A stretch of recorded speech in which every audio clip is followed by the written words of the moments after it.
Recording in progress.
Hello, good morning, students.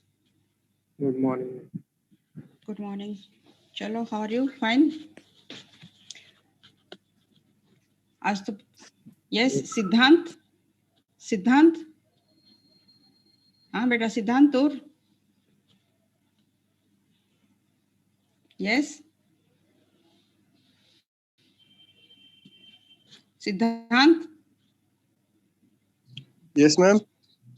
हाँ I think बहुत दिन के बाद तुम क्लास अटेंड कर रहे हो बीच में Yes, कभी एक ma'am. दो बार आए थे हाँ क्या हुआ any difficulty was there ma'am मेरे घर पे कोरोना हो गया तो मैं बाहर चला जाता हूँ अच्छा तो मैं अभी अब ठीक है वापस सब आया हूँ. घर में यस मैम, अब आज से वापस आया हूँ मैं तो.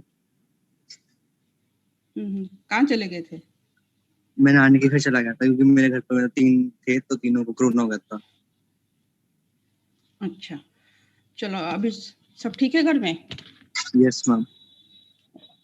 ओके चलो good okay let us start with the class हाँ बच्चे कल मैंने स्टार्ट किया था जो topic that is conducting medium how electromagnetic wave is propagating in a conducting medium जितना किया था उतना समझ में आया था और उसको लिख के करना पड़ेगा वरना वो समझ में नहीं आएगा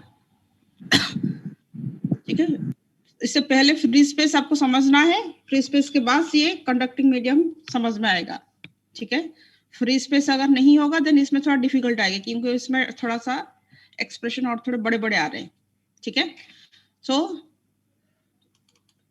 ये वाला topic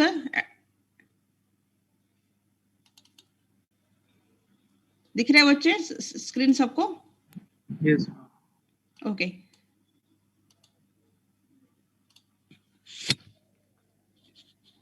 so we started with the conducting medium conducting medium में हमारे पास मैक्सवेल्स इक्वेशन सबसे पहले हमने सबसे पहले मैक्सवेल्स इक्वेशंस लिखा था 4 equations and in conducting medium के लिए भी उसके इक्वेशंस लिखा था that is del dot E equals to 0 del dot H equals to 0 and then del cross C equals to minus mu del S by del T and this is del cross H equals to sigma E plus epsilon del E by del T. Then we have taken curl of this equation, third equation का curl लेके as usual जैसे सारे medium में same form में होगा ये equation पर यहाँ पे क्या है फोर्थ इक्वेशन में one extra term is there J equals to sigma E is there तभी ये जो वेव इक्वेशन आएगा we are getting 3 terms पहले जो आ रहे थे we are getting only 2 terms there ठीक है यहाँ पे एक टर्म आ गया taking curl of third equation similarly taking curl of this fourth equation will also get another equation that is this इतना आपको एक इक्वेशन अगर इनकेस लॉन्ग डेरिवेशन भी आता है एक निकाल के आप दूसरा लिख सकते हो दोनों करने की जरूरत नहीं ये तो हमने नोट्स दे रहे हैं तो अभी लिख दिया वरना आप सीधा लिख सकते हैं सिमिलरली विल गेट ई के बदले में एच लिख के you can write this equation ठीक है so we can get this equation we are getting 2 equations one for the electric field vector E and the other for the magnetic field vector H so 2 equations we are getting okay अभी बताओ ये जो बीच वाला term पहले हमारे जो दो equation दोनों मीडियम में ये टर्म नहीं आ रहा था यहाँ पे एक एक्स्ट्रा टर्म आ रहा है so what this term is implies this is the damping term that is damping मतलब क्या होता है gradually decreasing of the amplitude that is a damping term is there in this conducting medium. wave equation में damping term का मतलब क्या होता है? जैसे आप पहले भी पढ़ रहे थे simple harmonic motion, damped motion, that is वहां पे एक डैम्पिंग फैक्टर आ जाता है जिसमें हम कहते थे amplitude of the wave is gradually decreasing. यहाँ पे भी यही टर्म दिखाता है, that is the amplitude of the wave, electromagnetic wave when it is propagating in the conducting medium, the amplitude is gradually decreasing. ठीक है? So this term वो fact वो चीज indicated by this damping term. And यहाँ पे हम वो चीज निकालेंगे, damping मतलब कैसे उसका जो एम्पलीट्यूड में रिड्यूस हो रहा है, how this is the that is also known as the attenuation of the wave. कैसे ये चीज हो रहा है, we can also see this thing. ठीक है? देन यहाँ पे बाकी तो एज यूजुअल हमने ये लिया था solution of these two equation, one for E and one for H, same for exponential solution. और यहाँ पे हमें क्या निकालना है, E को इस इक्वेशन में पुट करना है. Value of E we have to put in this equation 6. So for this हमें क्या निकालना है, del E by del T भी पुट करेंगे, del square E by del T square, and यहाँ पे del square E भी पुट करेंगे. मतलब E को यहाँ पे पूरा पुट करेंगे तो इक्वेशन लेंदी हो जाएगा. दैट्स व्हाई हमने इसको पार्ट में निकाल दिया. पहले del E by del T निकाला, फिर उसका सेकंड डेरिवेटिव निकाला, फिर डेल स्क्वायर ई. वही चीज इसमें दिखा रहे हैं. Okay, so what is this del E by del T, that equals to del by del T of this thing. कितना होगा ये तो समझ में आया होगा, that is minus I omega into this thing that is equal to minus I omega E. ये समझ में आ रहा है, del E by del T. उसमें भी हमने किया था दोनों चीज में, क्योंकि यहाँ पे del by del T of this thing, तो टी के रेस्पेक्ट में अगर हम इसको डिफरेंशिएट करेंगे then will get minus I omega. Okay, this is minus I omega, and बाकी तो term exponential as it is रह जाएगी, and as it is मतलब this is the value of E, that is minus I omega E. del E by del T is minus I omega E. Similarly del square E by del T square कितना होगा, एक बार differentiate करते हैं तो minus I omega आता है, second time differentiate करेंगे another minus I omega multiply होगी. सो दोनों माइनस माइनस प्लस मतलब I square omega, I square is minus 1, so we'll get this is equals to minus omega square E. Okay, so we'll get only this thing is equals to we are getting this thing equals to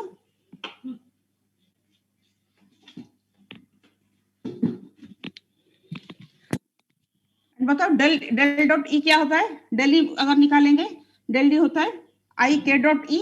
अगर उसको हम दो बार करेंगे तो हो जाएगा del square ई. मैंने बोला था आपको डेल डॉट ई याद कर लोगे, that is I K dot ई. उसका डेरिवेशन भी दिया है बट उसको डिटेल पढ़ने की जरूरत नहीं, आप चाहे तो उसमें समझ सकते हो कि कैसे आ रहा है. Else no need to derive that thing, जरूरत नहीं है उसको डिराइव करना. सो this is I K dot E, and अगर उसको सेकेंड टाइम फिर डेल निकालेंगे देन कितना हो जाएगी, दैट इक्वल्स टू फिर से I K dot E. So that equals to I square K square that equals to minus K square. Del square E का वैल्यू कितना है, माइनस के स्क्वायर ई. अगर हम इन सबको यहाँ पे इन दिस इक्वेशन 6 को फिर से लिखा है, एंड यहाँ पे अगर हम उसको पुट करेंगे देन कितना होगा, डेल स्क्वायर ई का value is equals to minus K square E. कहाँ से आया, यहाँ से आया. And del E by del T निकाला था, so mu sigma minus I omega E, and that equals to यहाँ पे कितना आया, minus mu epsilon del square E upon del T का स्क्वायर कितना होगा, minus omega square E equals to 0. And then इसको थोड़ा सा सिंपल फॉर्म में अगर लिखेंगे देन क्या आ रहा है. हाँ बच्चे लिखो, इसको लिखो वरना ही समझ में नहीं आएगा. सो यहाँ पे क्या आ रहा है, आप देखोगे अगर हम इस इक्वेशन को के स्क्वायर के फॉर्म में लिखेंगे, सारे सभी में ई है, ई को अगर दोनों साइड से हटा देंगे देन के स्क्वायर का वैल्यू आएगी. K square will get K square equals to mu epsilon omega square plus I omega mu sigma. ठीक है, we are getting the value of K square equals to this value. So ये क्या दिखा रहा है, that is this K square is this, मतलब क्या कहता है ये, that is K is a complex quantity. देखो पहले हम निकालते थे के में कोई कॉम्प्लेक्स थिंग आता नहीं था. अभी यहाँ पे के को निकाला, के स्क्वायर कितना आ रहा है, that is equal to mu epsilon omega square plus I omega mu sigma. So यही से सारी चीज स्टार्ट होती है. ये कॉम्प्लेक्स आ गया, K is a complex, it is not a real number, we are getting this as a complex number. So for any wave there is a relation between the wave number k and frequency. ये हमने बताया था मैंने आपको dispersion relation. सो इसमें हम क्या कहते हैं, k equals to omega equals to K V और K equals to omega by V. इसको अभी थोड़ी देर में आते हैं फिर इसमें। तो यहाँ पे इसका जो फॉर्म है ओमेगा बाई वी जो लिखा है के का वैल्यू और omega equals to K we, इसमें थोड़ा सा चेंज होगा, मतलब वेलोसिटी का जो हम डिफाइन करेंगे यहाँ पे हल्का सा इसको चेंज करके लिखेंगे अनदर फॉर्म में, ये मैं बता रही हूँ अभी। सो K square is complex. Now अगर ये के कॉम्प्लेक्स है देन हम क्या लिख सकते हैं? अगर k is a complex quantity, let us note down that if k is a complex quantity, let us take k is a form of alpha plus I beta. Complex form में let us define that thing. ठीक है, k को we are defining as a complex quantity alpha plus I beta. So k square अगर इसके साथ निकालेंगे then कितना आ जाएगी?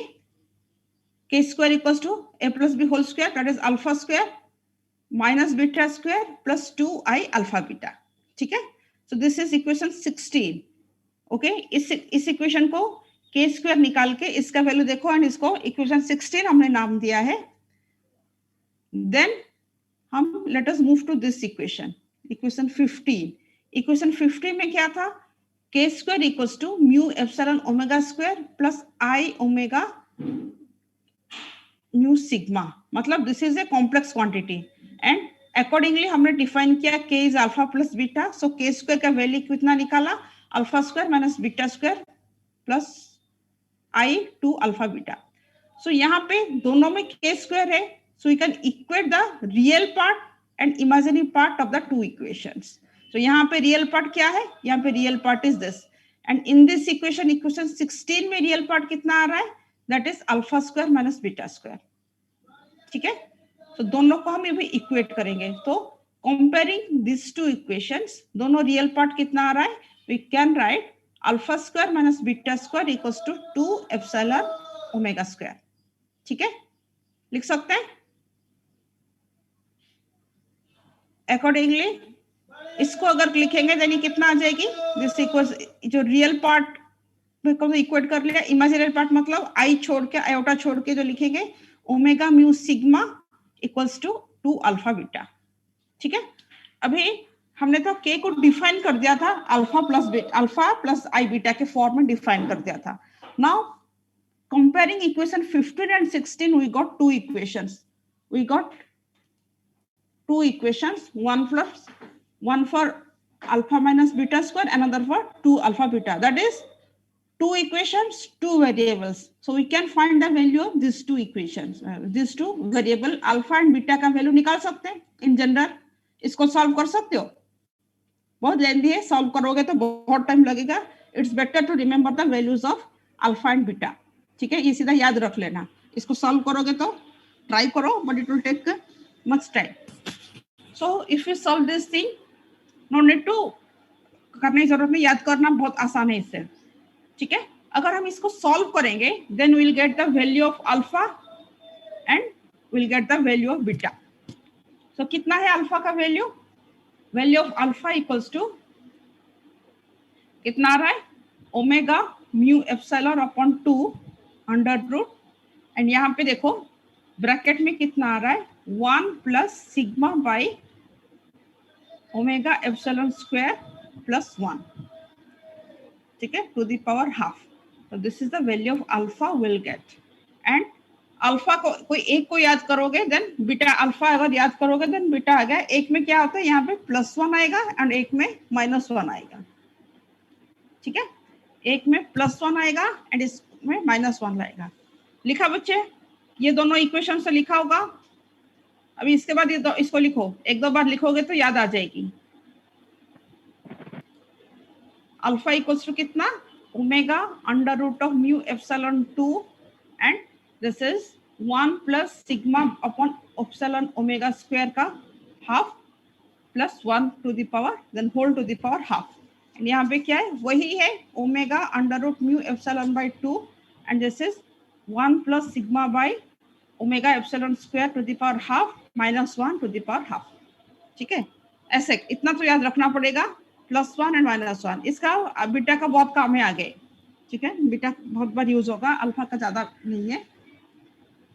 सो in terms of alpha and beta, अगर हम अल्फा एंड बीटा के फॉर्म में ई एंड एच को लिखेंगे, ई एंड एच को हमने क्या डिफाइन किया था? As usual form exponential that is E naught exponential I K dot R minus omega T. इसको देखो, इस चीज को थोड़ा सा समझना है, यहाँ पे कुछ एक कंसेप्ट इसमें आएगा। इसमें क्या है, के डॉट आर, अगर हम के का वैल्यू क्या पुट करेंगे, alpha plus I beta, then इसका फॉर्म क्या है, चेंज हो जाएगी अल्फा एंड बीटा के फॉर्म में। सो अल्फा टर्म हो जाएगी इमेजिनरी टर्म, बीटा टर्म हो जाएगी रियल टर्म। ठीक है, so let us C this thing in terms of alpha and beta, E and H को कैसे लिख सकते हैं? So this is E naught, okay, exponential I alpha plus I beta n dot r, n is unit vector along the direction of k dot r minus I omega t। अगर इसको हम open करेंगे then क्या आ जाएगी, this is I alpha minus beta, किंतु I and I कितना हो गया आपका -1। सो ये वाला टर्म जो बीटा वाला term, now this term will become a real term, ये imaginary term नहीं रहा, this term will become a real term। ठीक है, तभी हम इसको क्या करेंगे, E not into real term को बाहर लिख लेंगे एंड इस यहाँ पे जो भी इमेजिनरी टर्म है दैट इज आयोटा वाला टर्म को हम क्या लिखेंगे, alpha minus alpha R minus omega T, I के साथ इन दोनों टर्म को लिखेंगे। इसको मैंने फिर से इधर लिख लिया था, that is E equals to E naught exponential minus beta n dot r, and this is exponential I alpha n dot r minus omega t। We have to write it in this form। Similarly, H को भी क्या लिखेंगे, H equals to H naught, this is exponential I alpha plus I beta n dot r minus I omega t। Okay, तो यहाँ पे भी अगर देखेंगे इस टर्म I dot I यहाँ पे क्या हो गया, I and I -1, so this term is becoming, beta term is becoming real, and this exponential term में क्या आ जाएगा, I आयोटा के साथ आ जाएगा, this is alpha n dot r minus omega t। ठीक है, अभी since this term is real, इस टर्म को हम क्या करेंगे, एम्पलीट्यूड के साथ ही इसको कंसीडर करेंगे। ठीक है, सो वेव के फॉर्म में this is the amplitude factor, जहां पे इमेजिनरी आई आ रहा है, that is the phase factor. As usual wave, one is your amplitude, another is phase. किसी भी फॉर्म में हम लिखते हैं तो वेव इक्वेशन का ऐसे ही लिखते हैं। So one is your amplitude and other is your phase factor. ठीक है, समझ में आया यहाँ तो क्या क्या, स्टार्टिंग से लेकर अभी तक जो देखा समझ में आया बेटा, सबको आया या नहीं आया बताओ, वरना यहाँ पे फिर अदर टॉपिक को ग्रेजुअली चलना पड़ेगा। हाँ बच्चे, इक्वेशन 21, 22 तक समझ में आ गया? अरे कुछ तो बोलो।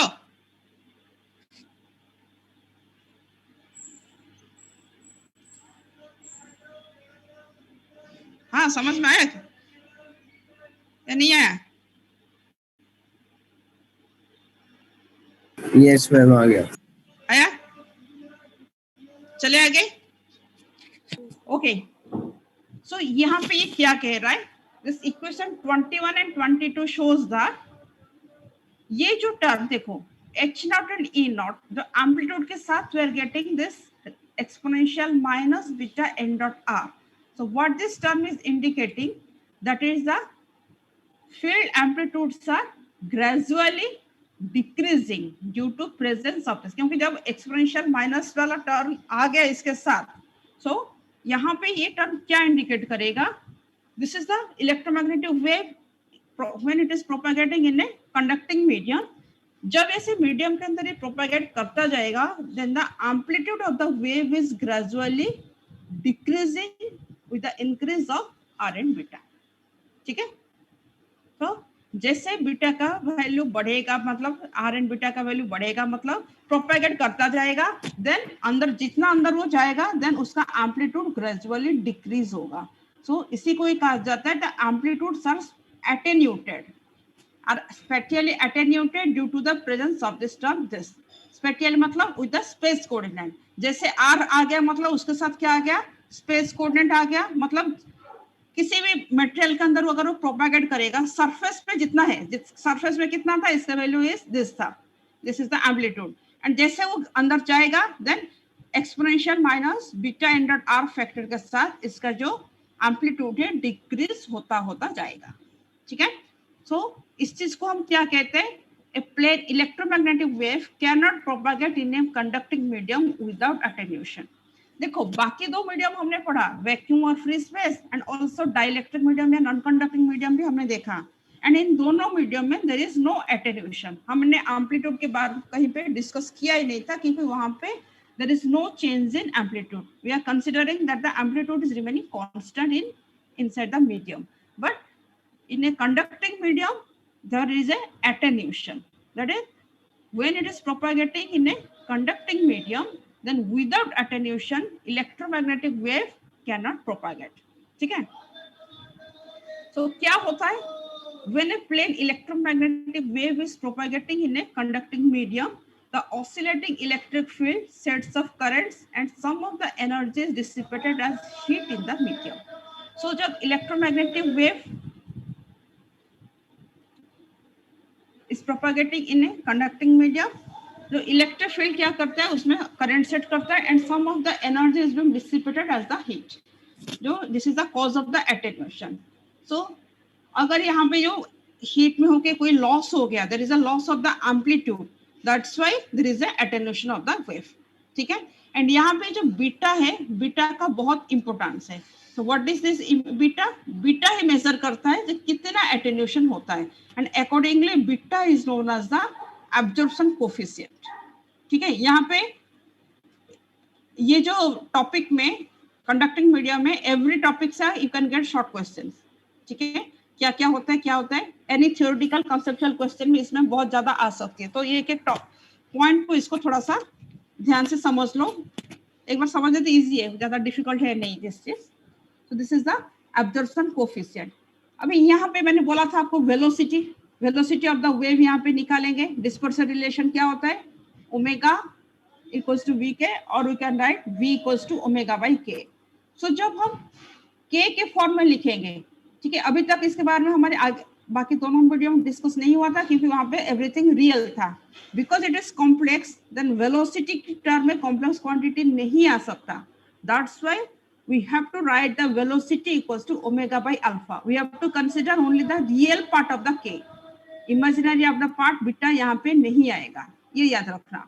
Velocity of the wave, तो wave का जो velocity होता है in the conducting medium, generally velocity का किसी भी वेव के लिए velocity equals to omega by के।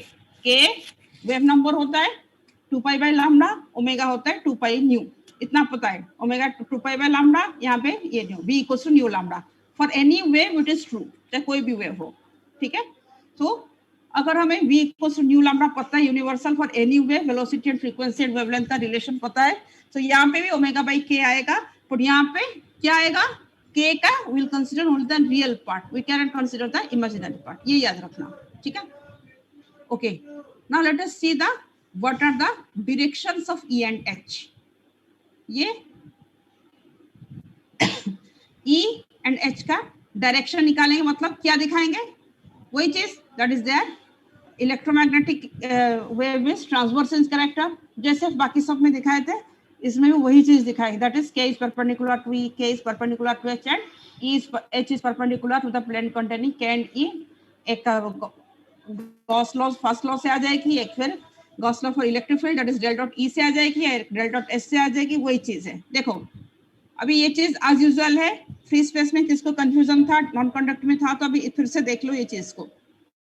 E, let us define E is this, so del dot E कितना होगा, del dot E equals to I k dot T। E को हमने डिफाइन कर लिया था, del dot E निकालोगे तो will get I k dot E, इसको तो याद रखोगे। ठीक है।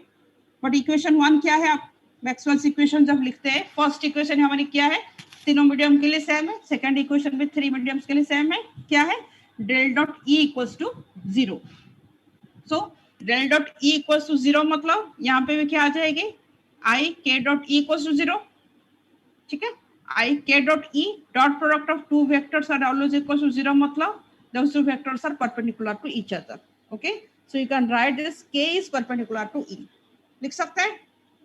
सिमिलरली h के लिए भी निकालेंगे, h का वैल्यू यहाँ पे ऊपर डिफाइन किया था, h is this, so you can write del dot h equals to I k dot h that equals to del dot h equals to I k dot h, or you can write del dot h equals to 0 or k is perpendicular to h. So this equations 23 and 24 shows that the electric field vector in diagram perpendicular to the wave propagation vector. That is, k is perpendicular to E, मतलब electric field vector is perpendicular to the propagation vector. अभी k is perpendicular to h मतलब magnetic field vector is perpendicular to the wave propagation vector. ठीक है? So we can write del cross C equals to they are perpendicular to each other. ठीक है? अभी हमें तीसरा चीज दिखाना है. क्या दिखाना है? H is perpendicular या फिर E is perpendicular to the plane containing K and E और K and H. ठीक है? इस चीज को दिखाना है. क्लियर? आगे चले. हाँ बच्चे बोलो, आगे चले या किसी को कोई डाउट है यहाँ तक कंडक्टिंग मीडियम में? No ma'am. हो जाएगा. चलो अभी देखो. So how you can write this? Del cross C equals to I K cross C. ये क्या लिखा निकाला? जैसे यहाँ पे E के फॉर्म में डेल डॉट E निकाला था, तो अगर डेल क्रॉस E निकालोगे तो कितना आएगा? I K cross C. ठीक है? एंड डेल क्रॉस H निकालोगे तो वही I K क्रॉस H उसी फॉर्म में आ जाएगी. सो हमारी फोर्थ इक्वेशन क्या है? Maxwell's fourth equation, that is the modified Ampere's law. वो क्या होता है? Del cross H equals to sigma E plus epsilon del E upon del T. Del cross H equals to sigma E plus epsilon del E upon del T. So del E upon del T निकालोगे तो कितना होगा? Del E upon del T को value निकालो, कितना होगा? उस time पे भी निकाला था, that is del E by del T equals to minus I omega E. उतना ही फॉर्म में निकाला था. ठीक है? और we can write this is del cross H equals to I K cross H लिख लिया. डेल क्रॉस H का वैल्यू कितना? आई K क्रॉस H यहाँ पे पुट कर लिया. Sigma E as it is that equals to sigma E plus this is epsilon del E by del T कितना होगा? Minus I omega E. ठीक है? That is minus I omega E. अगर यहाँ पे E कॉमन ले लेते हैं देन ये कितना आएगा? Sigma minus I omega epsilon into E. ठीक है? So this is I K cross H equals to sigma minus I omega epsilon into E. So this is the one equation. Similarly, we can also get del cross E equals to minus mu del H upon del T. del cross E कितना है? ये दोनों equation detail दिखा दिया कि दो बार देखोगे तो आपको समझ में आ जाएगी. I K cross C equals to minus mu. कोई एक इक्वेशन से हम दिखा सकते हैं, कोई ये नहीं है. दोनों लिखा है just to practice. Minus mu into minus I omega H, और we can write K cross E equals to mu omega H, और we can write H equals to 1 by mu omega K cross E. ये सभी medium के लिए भी निकाला था, यहाँ पे वही चीज निकाला है. ठीक है? So this is H equals to 1 by mu omega into K cross E. So इसका मतलब क्या है? So what it implies? That is, this implies that H का डायरेक्शन क्या होगा? H is perpendicular to the plane containing K and E. इसका मतलब क्या है? क्रॉस प्रोडक्ट का रूल के हिसाब से H equals to 1 by mu omega K cross C. So this equation shows that the electromagnetic field vectors E and H are mutually perpendicular and also perpendicular to the direction of propagation. लिख सकते हैं? हाँ बच्चे लिख सकते हैं इसे? Yes, ma'am. Okay, so we can say that is they are mutually perpendicular to each other. They are also perpendicular to the direction of propagation, so they are forming an orthogonal set of vectors. तो difference क्या आया इसमें? बताओ क्या difference आएगा? Plane wave में जब हम प्लेन वेव लेते हैं देन फ्री स्पेस में या फिर वैक्यूम में, एंड नॉन कंडक्टिंग या फिर डाइलेक्ट्रिक मीडियम या फिर कंडक्टिंग मीडियम में. सो इलेक्ट्रोमैग्नेटिक का वेव का नेचर वही है, that is E is perpendicular to K, H is perpendicular to K, and E, K are perpendicular to this H, and similarly E is perpendicular to K and H. Okay, चाहे किसी form में दिखा सकते हैं is all these things. But यहाँ पे और एक चीज आ जाएगा, ठीक है, क्या आएगा? फिर से यहाँ पे again we will get another thing here, जो वहां पे नहीं पढ़ा था, ठीक है.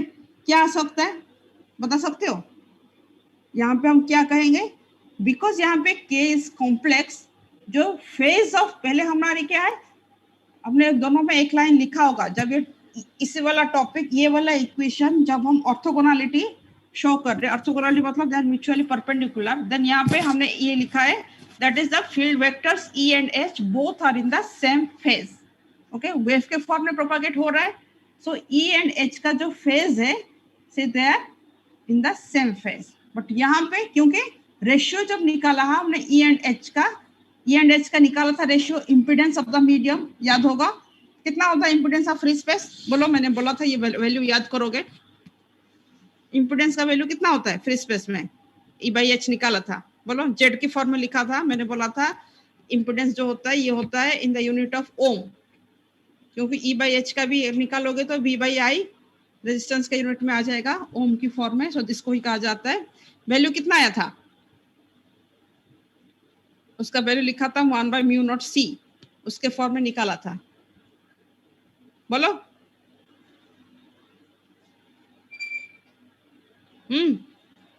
कितना आया था? मैंने बोला था ये वैल्यू को याद करना, यूनिट भी इसका आ सकता है, वैल्यू भी इसका आ सकता है. Can anyone tell me? किसी ने भी नहीं पढ़ा मतलब अभी तक फ्री स्पेस को? मैंने बोला था जाके घर में एक बार ये करने के टाइम भी लिखते करोगे, देन एक बार प्रैक्टिस कर लो तो बहुत इजीली वो याद कर सकते हो. याद मतलब समझ सकते हो. याद तो क्या करना है इसमें तो करना ही पड़ेगा प्रैक्टिस. बताओ कितना है वैल्यू इसका? अभी न्यूमेरिकल करेंगे तो सारे सभी में तो उसका यूज आएगा, वरना ये सॉल्व भी नहीं होगा. याद रखना है उसको. जैसे μ0 का वैल्यू, एप्सिलॉन का वैल्यू, ऐसे Z0 का वैल्यू भी आपको याद रखना है. कितना है? 377 ओम, ठीक है. उसका हमने निकाला था E/H का वैल्यू, तो उसका वैल्यू जो आया था that value equals to 1/μ0c, या फिर उसको हमने ऐसे भी लिखा था दैट इक्वल्स टू ε0/μ0 इसी फॉर्म में भी लिखा था, ठीक है. दोनों का वैल्यू पुट करोगे then you will get the value equals to 377 ohm की फॉर्म में, एंड इसी को ही कहा जाता है इम्पीडेंस ऑफ द मीडियम, ठीक है. सो यहाँ पे क्या है, अगर हम E एंड H का रेशियो निकालेंगे देन हमें क्या मिलेगा? This is not a real quantity, will get a complex quantity, ठीक है. So H equals to this. Okay, H का वैल्यू अभी लिखा था 1/μ K क्रॉस C. अगर K को हम बाहर ले लेते हैं देन ये क्या हो जाएगी? mod K, एंड यहाँ पे N क्रॉस C. अगर हम रेशियो ले गए N क्रॉस C मतलब N क्या है? Unit vector along the direction of K, and K and E are perpendicular, so cross product उनका क्या होता है? इतना ही होता है. जब मैग्नीट्यूड लेंगे देन ये कितना हो जाएगी? N क्रॉस C का वैल्यू सिंपली E आ जाएगी, एंड K का वैल्यू एंड H/E का वैल्यू कितना आएगा? That is alpha plus I beta by mu omega. मतलब ratio of H and E is a complex quantity, ठीक है. यहाँ पे this ratio is not a real quantity as in the other two mediums, but in complex quantity in this conducting medium ratio of electric field vector and magnetic field vector we are getting as a complex quantity. जब ये complex होता है then इसमें हम बताएंगे that is ये complex का मतलब क्या होता है. The field vectors E and H are out of phase in a conducting medium, मतलब वो सेम फेज में प्रोपागेट नहीं करेंगे. सेम फेज का मतलब क्या होता है? कोई दोनों बिल्कुल एक पॉइंट से एक टाइम पे पहुंच जाते हैं, ठीक है. सो ये भी एक जिसमें स्टार्ट होता है ये भी उसी में स्टार्ट होता है at a same point. But यहाँ पे क्या कहेंगे? That is they are in the out of phase, मतलब कोई एक वेव आगे जाएगा तो कोई एक वेव पीछे जाएगा, ठीक है. So the field vectors E and H are out of phase in a conducting medium. So इस फेज होता है, हम फेज को कैसे दिखाते हैं? इन टर्म्स ऑफ फेज एंगल. तो यहाँ पे फेज एंगल को कैसे दिखाएंगे? आप सबने तो कॉम्प्लेक्स पढ़ा है, सबको तो ये सब आता है, तो यहाँ पे खाली हम इस चीज को ऐसे देखेंगे, ठीक है। So we can see this thing that complex को हम कैसे लिख सकते हैं? k equals to, if k is complex we can write k equals to mod k into exponential I phi, but where phi is known as the phase angle. Okay, ये form तो सबको पता है। Then mod k, mod of k को क्या लिखेंगे? This is alpha plus mod I beta, alpha plus I beta का mod कितना होता है? इसका mod तो पता है कॉम्प्लेक्स क्वांटिटी का, under root alpha square beta square लिख सकते हैं। फेज एंड ये सब पहले आपको ना पढ़ा हुआ चीज है, तो इसको इसी फॉर्म में ही लिखोगे। सो अल्फा का वैल्यू डिफाइन किया था, बीटा का वैल्यू डिफाइन किया था, याद है? एंड वो दोनों टर्म आपको याद रखना है। Alpha square plus beta square अगर निकालेंगे then the value of mod k will be equals to this value. And ये जो फेज है, फेज कितना होता है? tan phi equals to beta by alpha और phi equals to tan inverse beta by alpha, और you can write phi equals to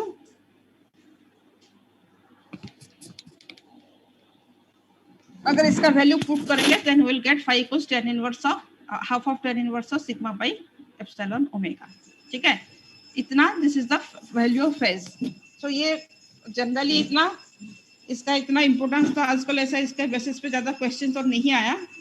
short question में खाली इसमें डिफाइन कर सकते हैं कि क्या होता है फेज, क्या होता है, कैसे आउट ऑफ फेज होता है। वैल्यूज इतना इसमें बहुत ज्यादा मुझे नहीं लग रहा इतना डीपली इसमें कोई क्वेश्चन आएगा, कि आज तक इसका क्वेश्चन जनरली आया नहीं, ठीक है। फिर भी इस चीज को देख लेना, सिंपल टॉपिक है। तो अभी इसमें अगर फाई को लिखेंगे तो कितना आ जाएगी? h एंड e का जो रिलेशन लिया था, क्या लिया था?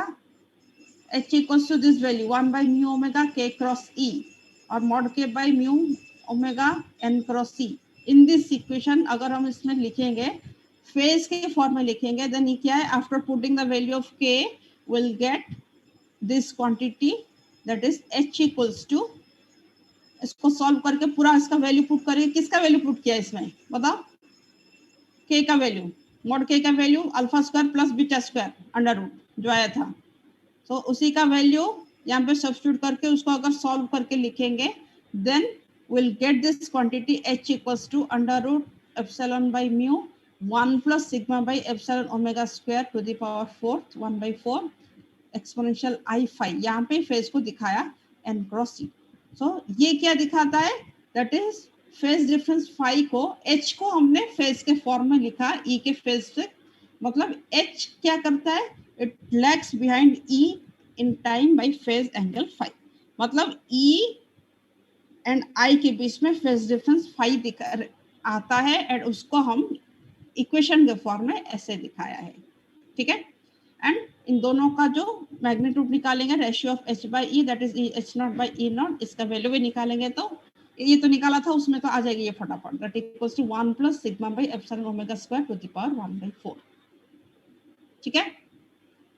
हम बच्चे फिर से ज्वाइन कर लेना, ओके। और एक इम्पोर्टेंट टॉपिक होगा, बहुत इंपॉर्टेंट टॉपिक अभी जो होगा, सो डोंट लीव नाउ, फटाफट अभी जैसे ये खत्म होगा फिर से रिज्वाइन, क्योंकि ये बहुत, इसके बाद जो टॉपिक होगा ये बहुत इंपॉर्टेंट है।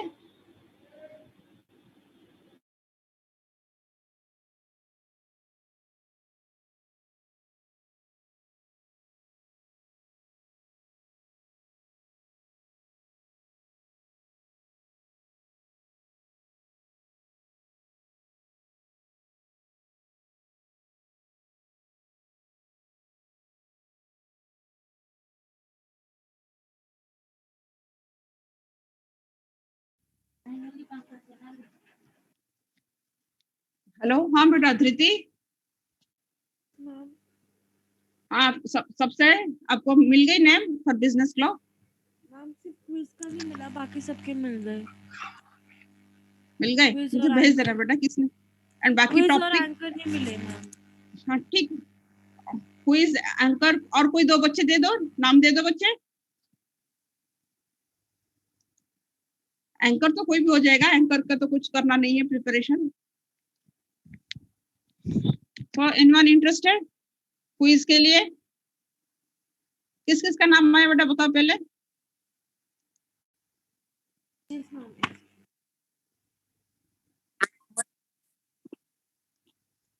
मैम बायोग्राफी के लिए प्रियांश और शिव का आया है, न्यूज के लिए दिव्या और नमित का है। अच्छा, बायोग्राफी का क्या बोला, फिर से बोलो बेटा, सुनाई नहीं दे रहा था। प्रियांश एंड शिव। अच्छा ठीक है, तो क्विज कौन बनाएगा बताओ।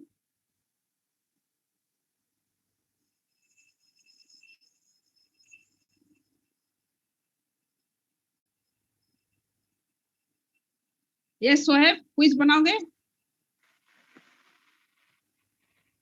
मैं बना दूंगा। सोहेब बनाओगे? हेलो, अरे मैं किसने बोला सिद्धांत बोल रहा हूँ मैम, मैं बना सिद्धांत? दूंगा। अच्छा अच्छा ठीक है, तुम क्विज बना देना, अगर आप किसी को लेना चाहते हो तो ले सकते हो, वरना अपने आप भी बना सकते हो, ठीक है। ठीक है मैम, ठीक है। ओके, और बच्चे सेकंड ग्रुप के लिए भी मुझे कल तक नाम दे देना, मतलब नेक्स्ट इसका ये जो होगा, ये एक सेट नाम आ गई फॉर वन एक्टिविटी। इसके बाद जो एक्टिविटी होगा उसके लिए जो जो आप सोच के रखो, मैंने क्योंकि मुझे तो ये चाहिए, इतना टॉपिक के लिए बच्चों चाहिए, ठीक है।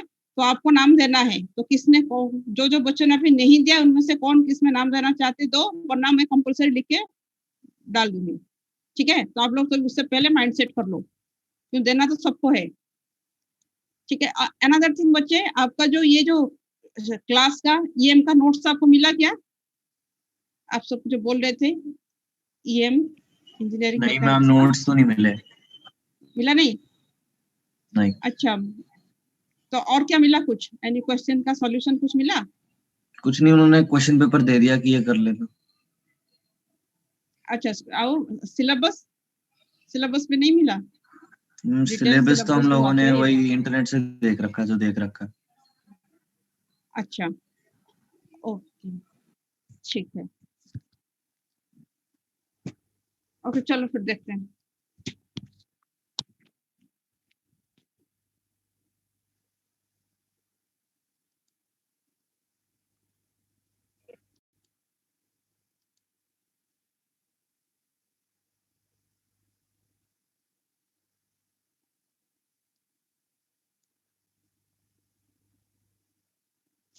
ओके बच्चे, हाँ बच्चे देखो, यहाँ तक हमने देखा था, that is this ratio is this known as this, so this is one of the almost electromagnetic theory का ये ऑलमोस्ट लास्ट टॉपिक, पर इसका एक जो मेन इंपॉर्टेंट टॉपिक जिसमें से जनरली क्वेश्चंस बहुत ज्यादा आते हैं, अभी जो इसके बाद पढ़ेंगे। यहाँ तक समझ में आ गया बच्चे? एंड इसमें न्यूमेरिकल जो ज्यादा आता है, इसके बाद वाला टॉपिक का तो जरूर आता है, बाकी इनमें से तो सबका ऑलमोस्ट कॉमन है थोड़ा बहुत, बट अब ये देखते हैं क्या है। The topic is known as skin depth और पेनिट्रेशन डेप्थ। हाँ बच्चे बताओ, आज जो पढ़ा ज्यादा फास्ट हो गया क्या, और थोड़ा स्लो पढ़े? बताओ, इसको कुछ बोलना है तो बोल दो, अगर ज्यादा फास्ट लगा तो हम थोड़ा स्लो कर सकते हैं, आपको लिखने का टाइम मिला नहीं मिला, बोलो बेटा। आस्था, समझ में आया आज? यस मैम, आज का क्लियर हो गया। हो गया, ओके। अगर लग रहा है आपको ना लिखने का टाइम नहीं हो पर समझ में आया था, बोल देना रुकने के लिए, मैं रुक जाऊंगी, ठीक है, क्योंकि ये टॉपिक फिर कंफ्यूजन क्रिएट करेगा, ठीक है। अभी हम क्या था हमारे पास, यहाँ पे ये दे दो, स्किन डेप्थ और पेनिट्रेशन डेप्थ, ठीक है। क्या होता है ये, इसमें एच की जरूरत नहीं, इसको नहीं लिखना, खाली ई के लिए लिखो, एच की जरूरत नहीं है, ई का इक्वेशन लिखो। सर ई क्या है, इज दिस डिफाइन जो किया था वही इक्वेशन लिखो, ना लिखो चलेगा, उस इक्वेशन का रेफरेंस भी दे दो, from equation this we note this. और इसमें हमने क्या बताया था, that is the field amplitudes are attenuated due to presence of the term exponential minus beta n dot r. Greater the value of beta, greater the attenuation. And beta को हमने क्या बोला था, that is the absorption coefficient. Beta is known as the absorption coefficient. ठीक है। So यहाँ पे हम एक चीज को मेजर करेंगे जिसका नाम क्या है, 1 by beta, जो absorption coefficient का जो इनवर्स है 1 by बीटा इसको क्या कहते हैं, दैट इज द, यही मेजर करता है, दैट इज द डेप्थ और द डिस्टेंस एट व्हिच, देखो जब electromagnetic wave is propagating in conducting medium, then surface पे इसका वैल्यू कितना है, ई होता है। सपोज इसका value on the surface is capital E, जो हम ले रहे हैं वही वेव होता है, एम्पलीट्यूड भी उसका उतना होता है, ई नॉट होता है। एंड जैसे ये अंदर प्रोपागेट करेगा, सपोज ये प्रोपागेट किया x1 डिस्टेंस, देन इसका एम्पलीट्यूड कितना हो गया, e1। x2 डिस्टेंस प्रोपागेट किया, इसका एम्पलीट्यूड और थोड़ा कम होके ये हो गया e2, और x3 डिस्टेंस प्रोपागेट किया, इसका एम्पलीट्यूड बन गया e3। ठीक है, जैसे ही प्रोपागेट अंदर करता करता जाएगा, तो एक ऐसा डिस्टेंस आएगी व्हेन इसका जो amplitude is reduce to 1 by e exponential e, 1 by e times of its initial value. मतलब इसका एम्पलीट्यूड कितना था, सरफेस के ऊपर e नॉट था। जैसे ये अंदर कुछ डिस्टेंस प्रोपागेट करने के बाद इसका एम्पलीट्यूड कितना बन गया, e naught by small e, then वो distance of propagation is known as the skin depth और पेनिट्रेशन डेप्थ। ठीक है, and this is one of the very very important factor in this electromagnetic wave propagation. ठीक है, so this is known as the skin depth or penetration depth. So skin depth क्या होता है, जब हम बताते हैं कि एम्पलीट्यूड डिक्रीज होता है, क्योंकि यहाँ पे when you are saying amplitude के साथ this factor exponential minus beta n dot r term is attached, so this term is indicating that the amplitude of the wave is gradually decreasing. ठीक है, जब ये एम्पलीट्यूड डिक्रीज हो रहा है तो कोई फैक्टर से होगा, तो इसको हमने एक ऐसे फैक्टर में मेजर कर लिया कि जहां पे जितना डिस्टेंस प्रोपागेट होने के बाद इसका एम्पलीट्यूड कितना बन जाता है, 1 by e times of its value on the surface, 1 by e times of its value on the surface, then the distance of propagation is known as skin depth और penetration depth. ठीक है, समझ में आया बेटा स्किन डेप्थ क्या होता है?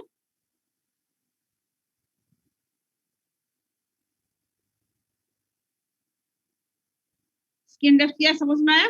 अभी late us C this thing, पहले इसको समझना है, उसके बाद इसका डेफिनेशन भी वही चीज है जो अभी बोला, इसको सिंपल फॉर्म में 2 बार लिखा, जिसको जैसे फॉर्म में इसको समझ लेना, याद कर लेना।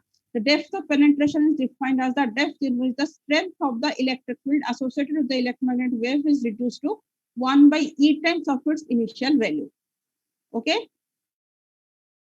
Or the distance of an electromagnetic wave propagates to reduce its amplitude by a factor of 1 by e, that is 0.37369 होता है, 37 भी ले लेते हैं, of its value on its surface is called the skin depth. So अभी देखो इसको graphical दिखाएंगे, एक्सपोनेंशियली डिक्रीजिंग ग्राफ।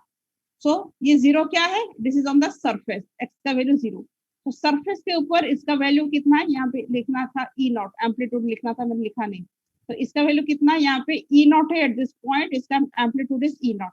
जैसे ही अंदर प्रोपागेट हो रहा है, देन यहाँ पे देखो एम्पलीट्यूड का वैल्यू ग्रेजुअली डिक्रीज होता होता जा रहा है, देखो ग्रेजुअली डिक्रीज होते होते फिर एक ऐसा डिस्टेंस पे इसका वैल्यू पूरा कम हो जाता है।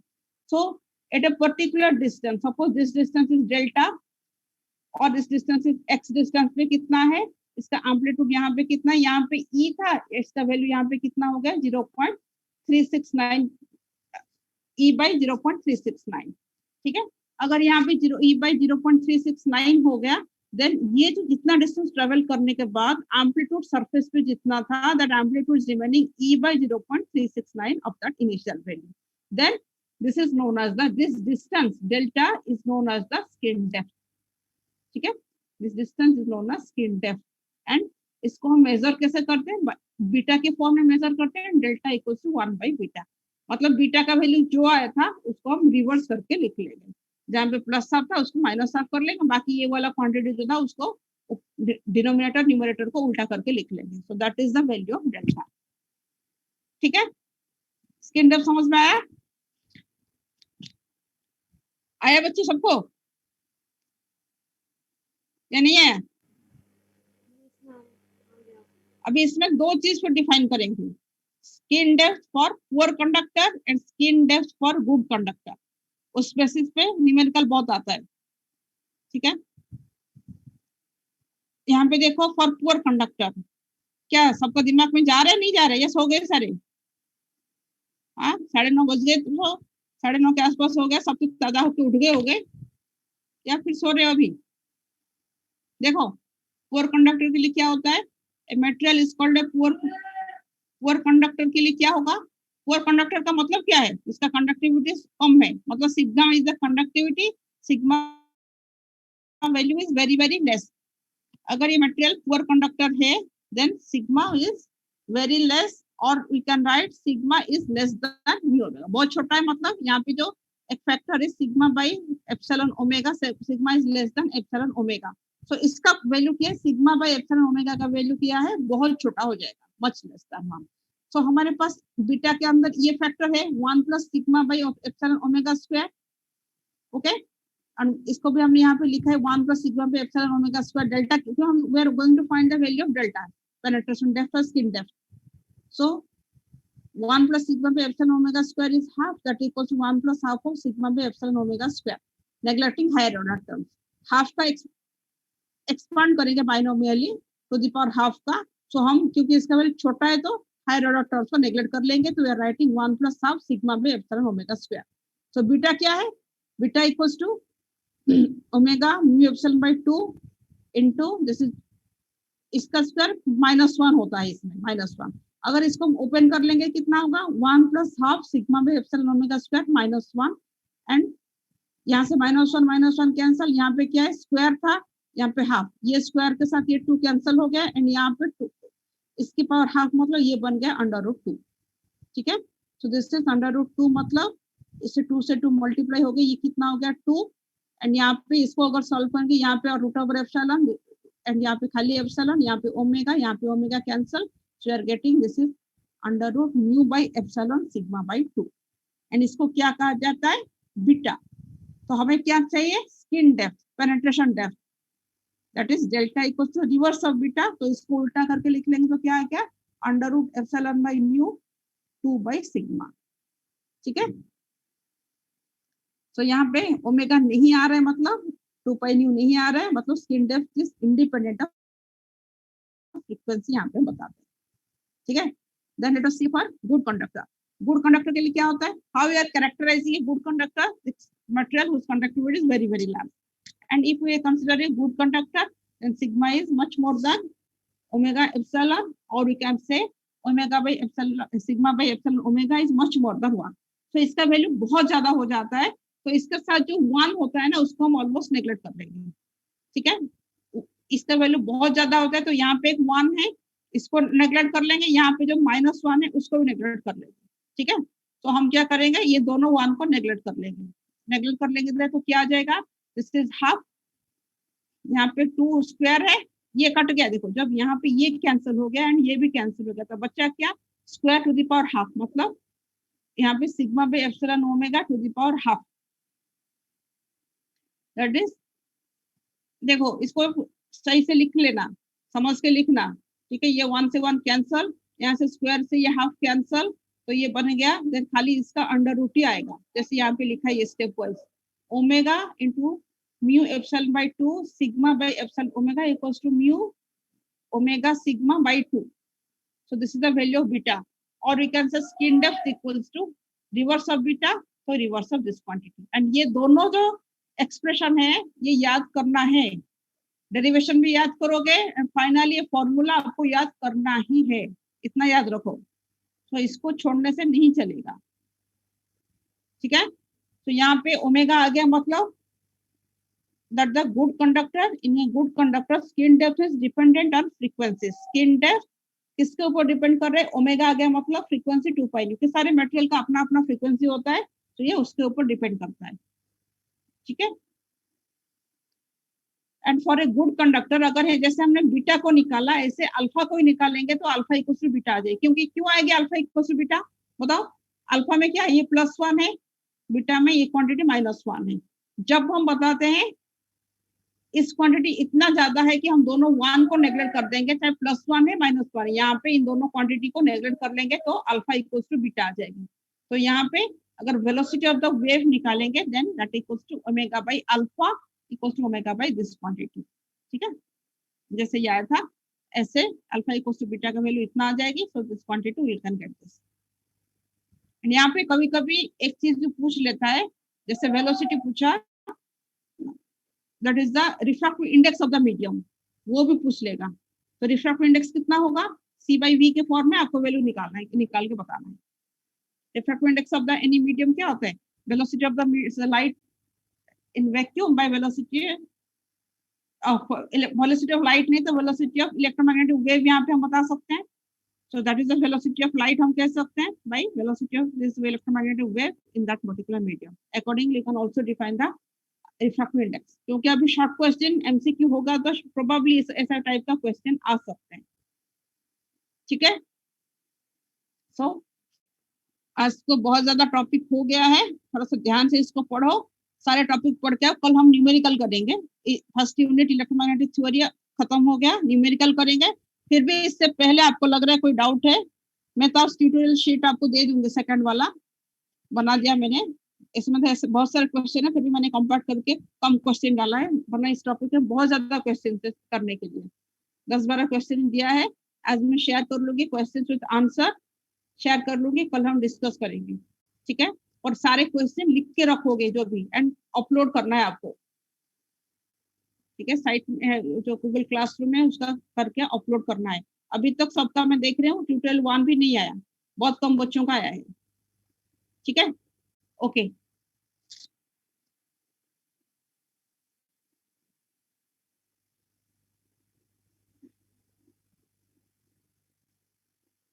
अच्छे से पढ़ के आना, विल डिस्कस डाउट, और बहुत ढीला ढाला नहीं होना इस टॉपिक में। एक बार पढ़ लो, क्वेश्चन अगर समझ में आ जाए न्यूमेरिकल, देन सारी चीज हो गया, और कुछ नहीं है इसमें। न्यूमेरिकल कैसे सॉल्व होते हैं उसको समझना ही है। चलो, let us now and the meeting. Okay, I am ending the meeting.